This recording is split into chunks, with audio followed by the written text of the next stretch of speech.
NR13 – Segurança na operação de caldeiras. Formação e atualização. Conteúdo programático de acordo com a legislação vigente. NR13 – Caldeiras e vasos de pressão. NR13.3.5 Para efeito do SNR, será considerado operador de caldeiras aquele que satisfazer pelo menos uma das seguintes condições: a.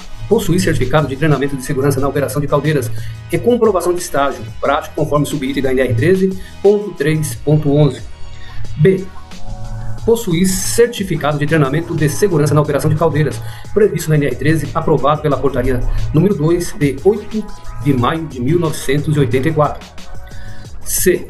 Possuir comprovação de pelo menos 3 anos de experiência nessa atividade até 8 de maio de 1984. NR13.3.6 O pré-requisito mínimo para a participação como aluno no treinamento de segurança na operação de caldeira é o atestado de conclusão de primeiro grau. NR13.3.7 O treinamento de segurança na operação de caldeira deve, obrigatoriamente, a. Ser supervisionado tecnicamente por profissional habilitado, citado no subitem da NR13.1.2. B. Ser ministrado por profissional capacitado para esse fim. C. Obedecer no mínimo ao currículo proposto no anexo 1A desta NR. Anexo 1A. Currículo mínimo para treinamento de segurança na operação de caldeiras. 1. Noções de grandeza física e unidade. Carga horária, 4 horas. 1.1. Pressão. 1.1.1. Pressão atmosférica. 1.1.2. Pressão interna de um vaso. 1.1.3. Pressão manométrica. Pressão relativa e pressão absoluta. 1.1.4. Unidade de pressão. 1.2. Calor e temperatura. 1.2.1. Noções gerais. O que é calor? O que é temperatura? 1.2.2. Modo de transferência de calor. 1.2.3. Calor específico e calor sensível. 1.2.4. Transferência de calor a temperatura constante. 1.2.5. Vapor saturado e vapor superaquecido. 1.2.6. Tabela de vapor saturado. 2. Caldeiras. Considerações gerais. Carga horária, 8 horas. 2.1. Tipos de caldeira e suas utilizações. 2.2. Parte de uma caldeira.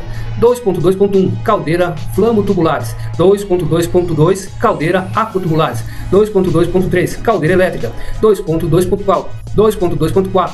Caldeira a combustíveis sólidos. 2.2.5. Caldeiras a combustível líquido. 2.2.6. Caldeiras a gás. 2.2.7. Queimadores. 2.3. Instrumentos e dispositivos de controle de caldeiras. 2.3.1. Dispositivo de alimentação. 2.3.2 Visor de nível. 2.3.3 Sistema de controle de nível. 2.3.4 Indicadores de pressão. 2.3.5 Dispositivo de segurança. 2.3.6 Dispositivos auxiliares. 2.3.7 Válvulas e tubulações. 2.3.8 Tiragem de fumaça. 3. Operação de caldeira. Carga horária, 12 horas. 3.1. Partida e parada. 3.2. Regulagem e controle. 3.2.1. Temperatura.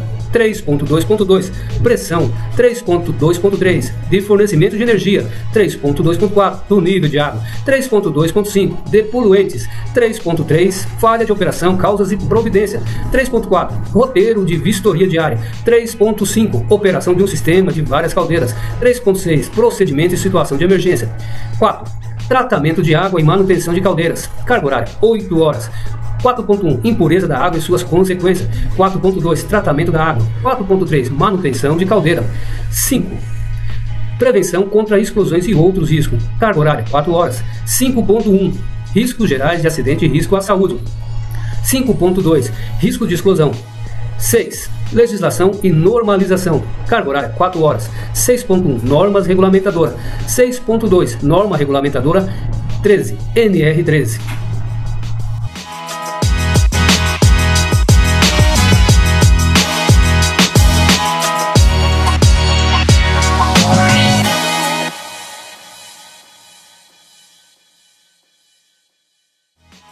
Bom, pessoal, vamos começar o nosso curso para operador de caldeira, iniciando pela pressão. Conceito de pressão.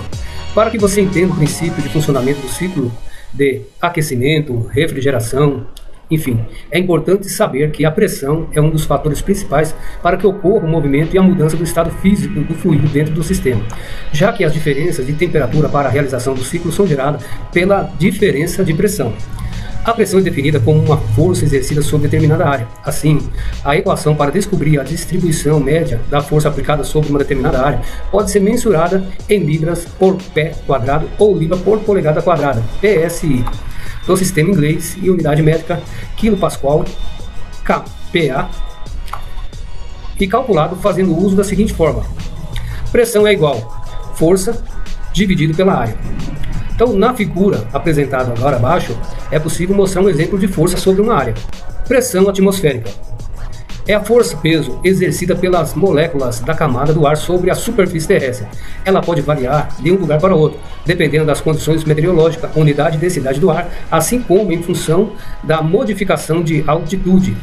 Dessa forma, quanto mais baixo for o local, menos rarefeito é o ar e maior a pressão atmosférica. Consequentemente, se for maior a altitude, menor vai ser a pressão. Dessa maneira, a pressão atmosférica ao nível do mar é considerada uma ATM. Pressão manométrica. Essa pressão é determinada tomando como referência a pressão atmosférica existente no local, e seus valores podem sofrer alterações pela poluição e umidade do ar, ou seja, é a pressão abaixo ou acima da pressão atmosférica.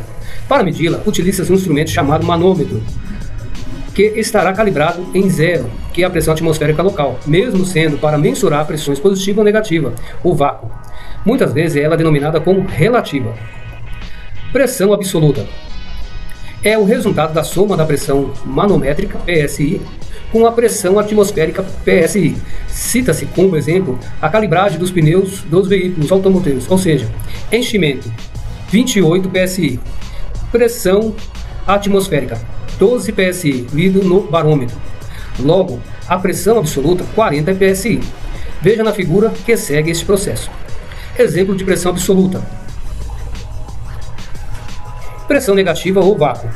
Quando um sistema tem uma pressão menor que pressão atmosférica local e for hermeticamente fechado, tendo também valor zero ou desprezível de pressão absoluta, pode-se dizer que o sistema está em vácuo.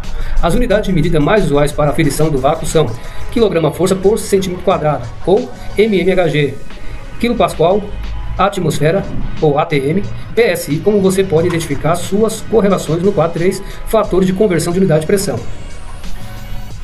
Unidade de pressão.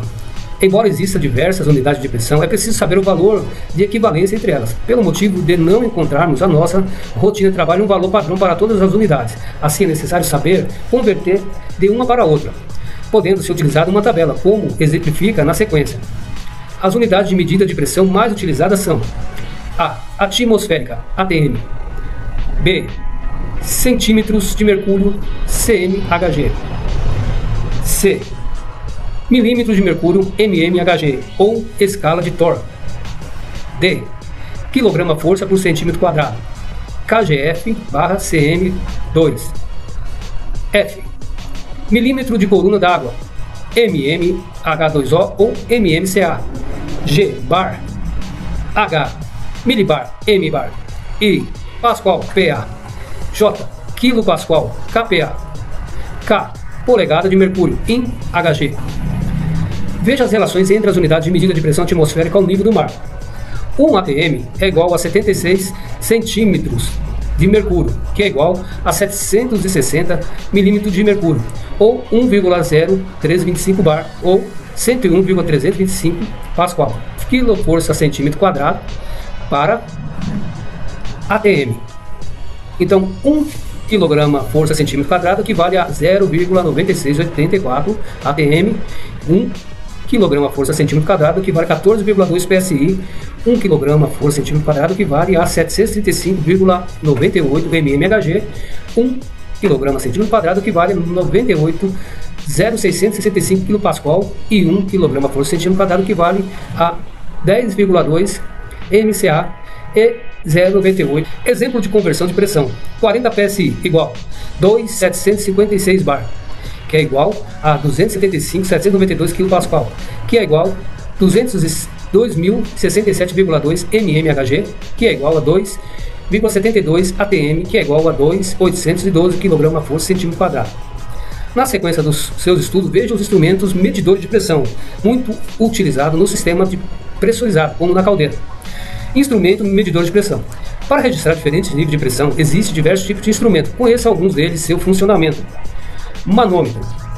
É um instrumento utilizado para medir a pressão relativa de algum fluido contido em um circuito fechado. Auxilia na indicação e monitoramento da pressão do produto, tanto em repouso como quando está sendo realizado um trabalho pelo sistema de refrigeração e aquecimento ou climatização. Esses instrumentos possibilitam mensurar a pressão de gases e líquidos, podem ser digitais ou analógicos. Na área de refrigeração, o manômetro mais utilizado é o do tipo de Bourdon. Esse instrumento é analógico. Ele possui um tubo de cobre com propriedade flexível ligado a uma haste. Assim, a pressão do fluido que se deseja medir entra pelo tubo do orifício da haste de conexão no tubo de Bourdon, que com o aumento da pressão expande-se alterando seu formato e o movimentando a uma engrenagem rotativa que transfere o movimento para o ponteiro, onde acusará a pressão real na escala graduada. Veja algumas figuras seguintes dizendo o funcionamento desse tipo de instrumento, que é muito utilizado no sistema de pressurização de forma geral, como caldeiras. Conjunto manifold analógico. É um instrumento desenvolvido para medir o diferencial de pressão do sistema emérgico, tanto na operação como na manutenção do sistema de refrigeração e climatização. A composição e funcionamento. Esse instrumento é constituído por dois manômetros, sendo um para baixa pressão e o outro para alta pressão, que estão interligados por um barrilete, que possui dois registros manuais, nos quais permite a abertura ou fechamento da passagem do fluido para o manômetro através de mangueiras. Manômetro de baixa pressão. É também conhecido como monovacuômetro, por medir dois tipos de pressão, a relativa e a negativa vácuo, tendo como ponto de referência a pressão atmosférica no valor zero. A escala de vácuo, de acordo com a ausência de pressão, aumenta numericamente de 0 até 30 INHG, polegada de mercúrio. Quanto maior a desidratação do sistema, mais próximo de 30 INHG. Lembrando que o vácuo não atingirá esse valor de INHG, isso somente uma indicação aproximada do valor máximo que poderia ser atingido. A pressão positiva graduada nos manômetros utilizados em climatização e refrigeração encontra-se geralmente nos seguintes escalas: PSI, kPa, bar, quiloforça, grama, centímetro quadrado. Lembre-se que os espaços de indicação de valor nas escalas graduadas varia conforme o fabricante. O manômetro de alta pressão possui uma escala graduada maior que os manômetros de baixa, justamente para poder realizar aferições e pressões mais elevadas. Veja a seguir os dois conjuntos manifold tipo digital. Esse instrumento, quando comparado ao manômetro do tipo analógico, possui a vantagem de permitir a medição de pressão positiva e negativa com maior precisão, além de trabalhar em maior número de unidades de pressão diferentes tipos de fluido. Por ser mais completo, muitos desses instrumentos dispensam o uso de vacômetros separadamente, já que possuem as duas funções, também possibilita a execução dos testes de superaquecimento e subresfriamento.